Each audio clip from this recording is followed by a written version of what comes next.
Gas सिलेंडरचा स्फोट झाल्यामुळे ही आग लागल्याची माहिती मिळते। अग्निशमन दलाच्या गाड्या या ठिकाणी आता पोहोचल्या आहेत। बीकेसी परिसरामध्ये ही भीषण आग लागली आहे आणि अग्निशमन दलाकडून आग विझवण्याचा प्रयत्न केला जातोय। गॅस सिलेंडरचा स्फोट होऊन ही आग लागल्याची माहिती मिळते। आगीचे धुराचे लोट या ठिकाणी पाहायला मिळत आहेत। ज्या ठिकाणी सिलेंडरचा स्फोट झाला तिथेच ही आग लागली आहे, मात्र आजूबाजूला वस्ती आहे।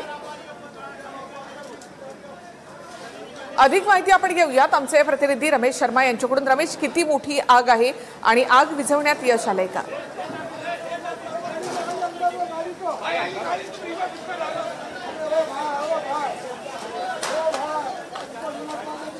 तर कुर्ला परिसरामध्ये ही भीषण आग लागलेली असून आग आटोक्यात आणण्याचे प्रयत्न केले जात आहेत। ज्या ठिकाणी सिलेंडरचा स्फोट झाला त्या ठिकाणची आग आपण पाहतो, आगीचे आणि धुराचे लोट या ठिकाणी पाहायला मिळतात।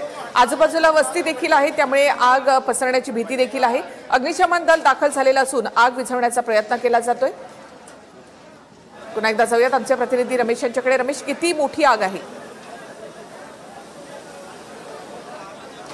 निखिल, एकंदरीत पाहिलं तर ही मोठी आग आहे।